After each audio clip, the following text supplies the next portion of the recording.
And State Department's really not structured to handle big events, and yet they did, and they did a spectacular job. So I want to start off by thanking all you guys for doing this, and I'll give you Saturday off for doing this.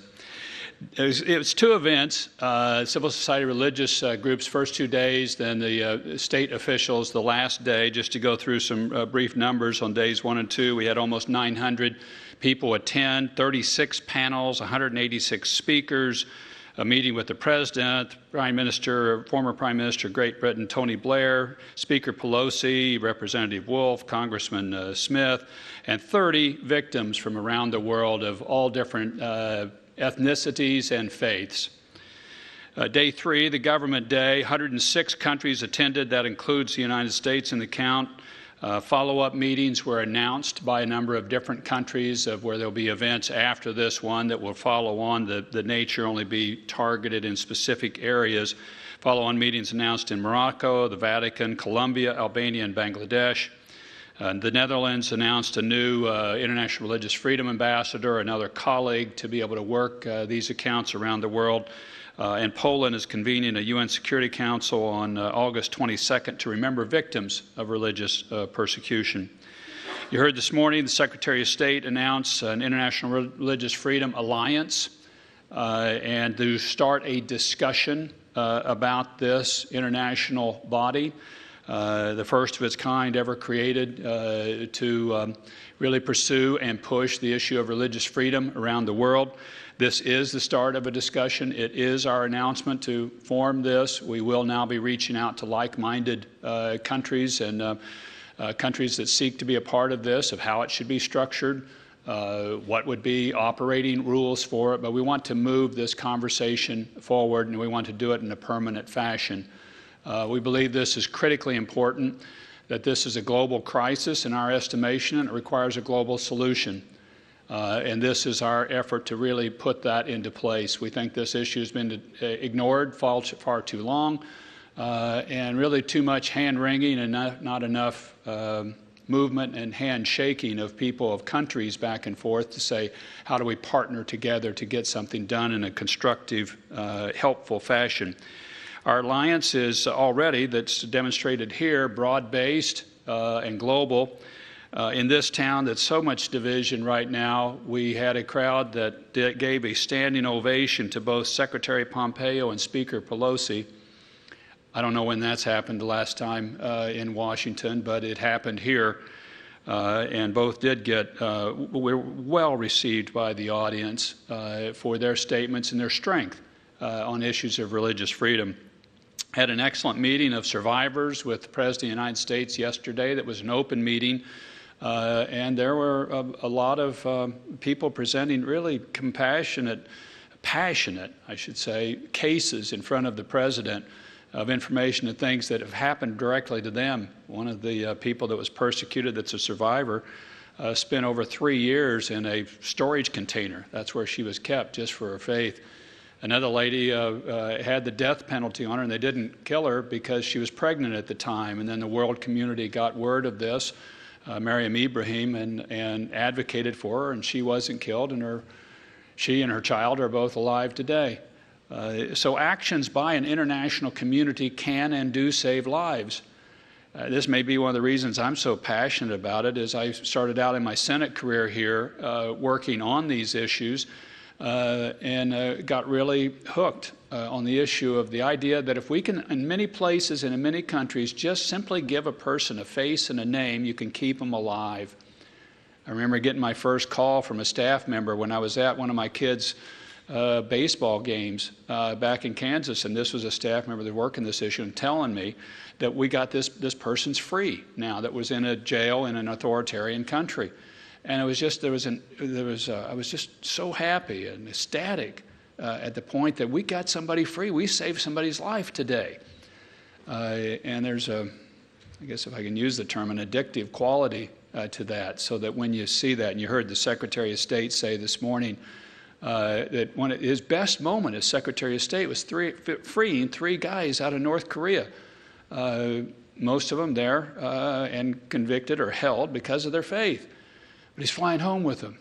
And they give him a verse from Psalms in there. And these are guys that had experienced persecution firsthand, and yet their faith stood, and you're able to bust them out. It's an amazing thing to be around the people that have been persecuted. And to hear these stories of triumph of faith, it's an amazing thing. If faith will never be subdued by government of man. Kingdom of God, others would put it, will never be subdued by the government of man. It can be held back. People can be harmed. They can be hurt, and they are often these circumstances, but it'll never be subdued. Faith will win. And that's why I call on all governments to just simply stand by your own constitutions, or simply stand by the UN Declaration of Human Rights and let your people be free. You'll be better off. It'll have far less problems for you. Your country will grow, will prosper. You'll have less terrorism taking place. There's many reasons to do this, and yet governments still persecute. So we have a task ahead of us. We have a global alliance coming together. We have a grassroots movement I believe has been ignited, and that I think you're going to see a lot more action out of in the following days. We're committed to it. I'm very pleased of how this has gone, and the comments that we're getting both from government officials and from civil society and religious leaders. One of the key assets that we will continue to nurture, and we have to have, is a really coming together of religious leaders to stand for each other's religion, of freedom of religion. Because, as you've heard me say, we're not after common theology. Nobody agrees on that. We're after a common human right. And every faith that's a majority somewhere is a minority somewhere else and is subject to these same winds of persecution. So we want this, of all faiths, to stand up for each other's faith, or people of no faith at all, for this fundamental God-given human right. With that, let me attempt to take your questions, and Aaron will moderate. Now begin to take questions. If folks could state their name as well as the outlet that they're with, and then I will call on you as you have your hand raised. Thank you. We'll start over here. Thank you, Ambassador Bromberg. My name is Sean Ling with WQER Radio and Son of Hope Radio Network. So yesterday was a meeting with the president, and so many survivors identified their family members, for example, in China. And also this morning, Secretary Pompeo mentioned Pastor Su in China. Yesterday mentioned about Ma Zhengyu and several people in China. So were you worried that the persecution of these people will be further escalated when their name is mentioned publicly? And will there be any actual rescue efforts following these meetings, and any way to really, like another case of rescuing North Korean prisoners? We talk about this a lot in the office, and we talk with a lot of people about it in our office, whether they want to go public with this or not, because we recognize the difficulty that can put they, or maybe even more specifically, their family members in. And we have seen, in some cases, family members beaten because another family member stood up for them. That's why these people are so brave. But many of them that are persecuted for the faith, they know this potential price. And in some cases, they've already paid that price. But they will not be silenced. And they know they're speaking for a much broader community that's out there. And that if they don't stand up, who will? And that's why we honor them so much for their courage, because this isn't a free shot. I've also seen it happen that when people will stand up and call out, that they can get people free. So we are concerned about what happens to them afterwards, and we give them that possibility of reprisals that can happen. We're going to continue to work for their freedom. I would not speculate anything about rescue efforts. I can say to you that our government officials, when they meet with other government officials of other nations, will continue to raise these cases of people that are held for their faith for undue and specious reasons, that they're held for their faith. We will continue to raise those cases actively with other foreign governments that are holding these individuals. And there may be further actions that were taken, such as in the case of Andrew Brunson, where The Turkish officials wouldn't release him, and the president put tariffs on steel and aluminum exports from Turkey into the United States. First time that's ever been done to a NATO ally. But we kept asking, they kept denying, and they, okay, we're going to have to take more aggressive actions, and the president did. And we may do that in some of these other cases. I can't speak for the president on that, but it's just let them go. Just let them be free. They're just peaceful adherents to their faith. Just let them be free. Next question. We'll come over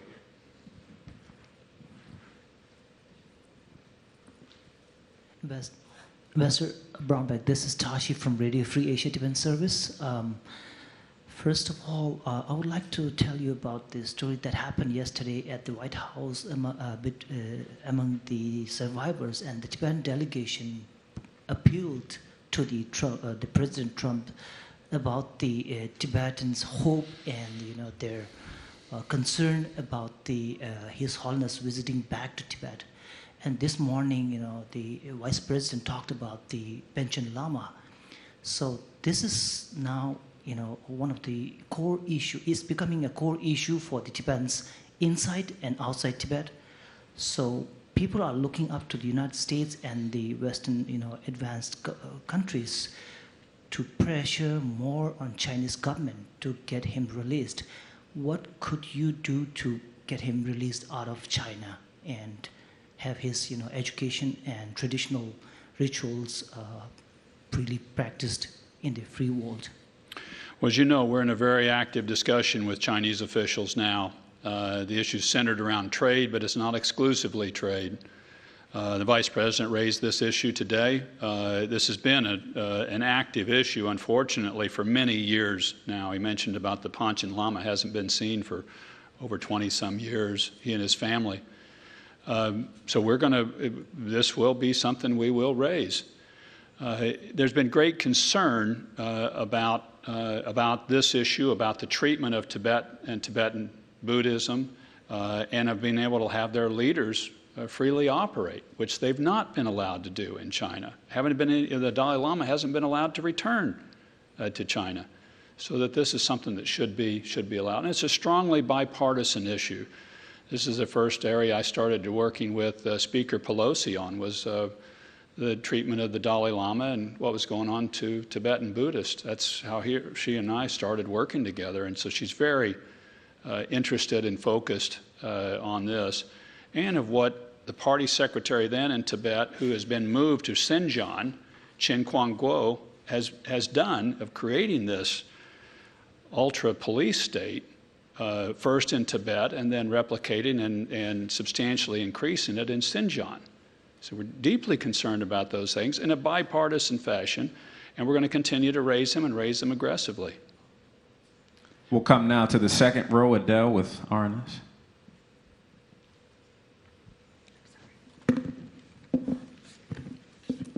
Hello, Ambassador. I was wondering about a little more detail on what Vice President Pence mentioned. He mentioned 435 grants from the International Religious Freedom Fund to people persecuted for their religious beliefs. Can you say how much of the $5 million that he said has been pledged for the fund was spent on those grants? I don't have that detail, but Malika, if we can get that to her on that level, I'd be happy to do it. We did offer it to a number of people. As I think I mentioned it to you in the office the other day after the Sri Lankan bombings, Easter bombings that took place. And our hope is, as you heard the Vice President's plea put forward, that we've raised $5 million. We'd like to raise a lot more than that. We would like to be in a position where we didn't need a fund like this, but we're not there now. And there's just a lot of people being killed in a number of different places of the world. And so we're hopeful out of that plea and our push, we'll get more resources into it to be able to help people that are persecuted for their faith or their family survivors around the world. Okay, next question right here. Hello, Ambassador. I'm Jeremy Weber with CT. Two questions. First one, on Monday you said you felt like a kid at Christmas. And, just curious, how good was Christmas this year? Christmas was awesome. And then second question, on Monday, USERF and World Relief released some data on the decline by, in some places, 2/3 among the top countries doing religious persecution among refugee resettlement. And I was curious, how would you respond to their concern, and like where does refugee resettlement belong in the spectrum of ways of addressing religious freedom? It's a great question. Christmas was awesome this year, so I'm extraordinarily pleased with it. I'm really pleased at the breadth that we were able to have of religions diversity in the persecuted community, of the people we had that were persecuted, because we had them from all different types of faith. Now, there are many, many different types of faith, so there's some that weren't recognized or here, and there's from all over the world, but there wasn't every country that had somebody here that was persecuted, including the United States, because we had the rabbi from Pittsburgh that was here that went through that horrific shooting that took place there. So we tried to cover as broad a gamut. We had a much broader gamut this year than we had last year, and we had a strong bipartisan, many nations. Some of the key speakers were from other nations this year. Lord David Alton, who's one of the fathers of the field, spoke, as did, I noted earlier, Tony Blair. So those are things that I was really pleased about how they went.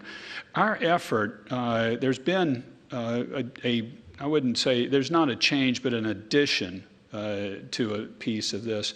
Historically, what we've done, and particularly this is for people run out of the Middle East because of their faith, is we just said, we haven't said, but we've implicitly said, not vocally, but we implicitly have said, just immigrate.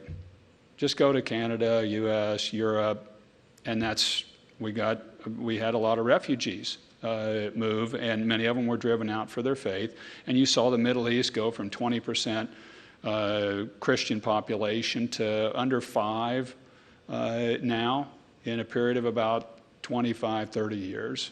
You dig the numbers up specifically yourself, but that's the rough numbers on it. What we're saying now is these people should not be forced to immigrate. And we want to help rebuild their areas so they can stay.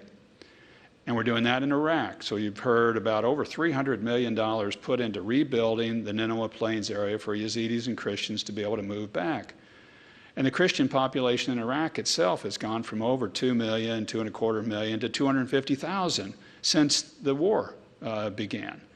And most of it's just people, look, I'm scared. Or I had a family member killed, or this person, or I've had my property taken, and they just leave. Well, that shouldn't be the way it has to be. And that shouldn't be the default position. So what we're trying to do now really is push on being able to make places stable and safe for all people of faith. I recognize some criticize then, well, wait a minute, what about the refugee numbers? And I recognize and I hear that statement, but the effort really is to try to make the place safe, which I do believe, honestly, is a much better long-term solution to the situation. And it's one we hope to see more success with. We have gotten people to resettle back into the Nineveh Plains. Syria is going to be another case that you're going to have to look at and watch very closely, because after things finally stabilize there, will there be a place for the minority community, or are they going to be forced out? And I think we'll have to push hard there. We've got time for 2 more questions. We'll come here in the front. Hey, Brian. Hey, how's it going? Good. Brian Lowry with the Kansas City Star. Yeah. We know each other. How about those Wildcats? They're doing, I see you got your purple on. I wanted to ask you about the Uyghur population. You featured that issue on the first day of the conference, right before your talk with Congressman Wolf and Speaker Pelosi. I understand you spoke with that one young woman about a month before this conference. And so what is the path forward for the U.S. on this issue? And has our advocacy for a Muslim population been complicated at all by some of the rhetoric about Muslims that's been used in U.S. politics in recent years? The path forward, I think, is to continue to press the Chinese and do so on a global basis to allow the Uyghur population to go and to not to go, but to live free in their own areas. And we're asking just really the woman that spoke here just said, look, you got all this great facial recognition technology, China, can you facially recognize my dad and tell me where he is? And I mean, she asked it tongue in cheek, but she's just trying to get somebody's attention. And I have lots of Uyghur names of people, of family members that people cannot find and have not seen for years. And we ask the Chinese government to please at least tell the people where these people are. I think we need to get more global pressure. I think we need to get more from Muslim countries. To date, we haven't had that many of them speak out about it. Turkey has, but we need to get others. And I think we really have got to say this is unacceptable behavior. It always was, but it certainly should be in 2019 to operate these sorts of detention facilities. So I think the route forward really is to keep the global focus. And here, too, I want to thank the international press, who I think has done an excellent job of uncovering this story. I first read about it in The Economist. And then actually, it was my son read about it and pointed it out to me. And then when I started looking into it, I said, really? And it's just, we had one of the experts here, Adrian Zenz, who's uncovered a lot of the data. He was here and spoke. Complicated? I don't think so, Brian. You mean in politics, there's always going to be people for you and against you, and they're going to look for anything, and you're going to look for any issues. I don't think it's any more complicated. I think the difficult piece is trying to get China to do something, and to do something fair for its own population. Time for one more question. We'll come right here on the front row. Edwin Amora with Breitbart News. Has India been receptive to U.S. efforts to promote religious freedom? And do you think Hindu extremists pose a major threat to Christians and Muslims in India?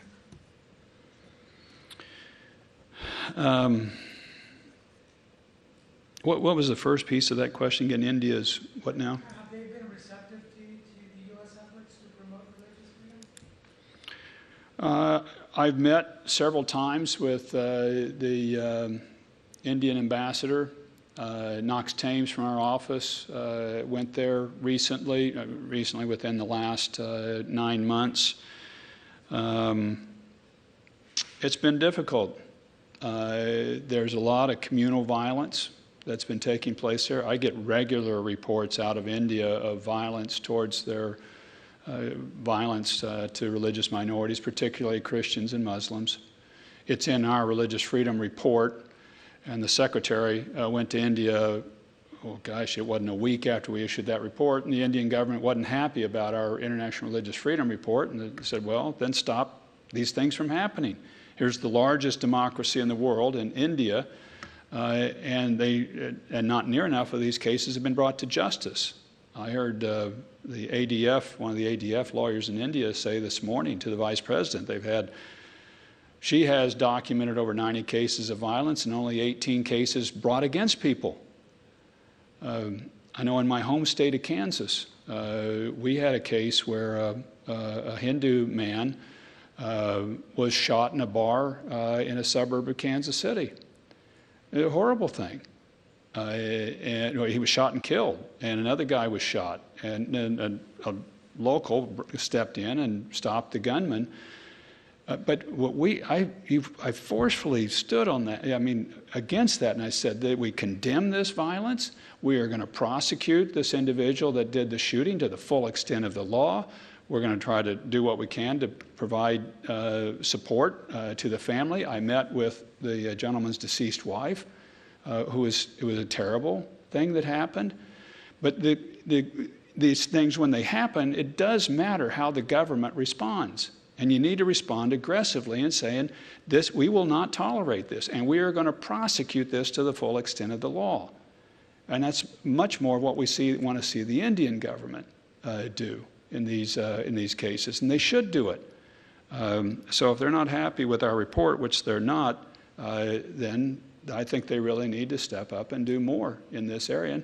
And India it's the fountain of a number of religions. So the idea of tolerance should be really throughout. And yeah, I'm not going to make any comment really about the nature on Hindu extremism there. I'm really focused on asking the government to step up and to be more clear-headed and focused and specific to say they are going to defend their religious minorities. I want to thank all of you for being here and for covering this conference. We had, I think, 300 groups press credentialed and had a lot more interest this year.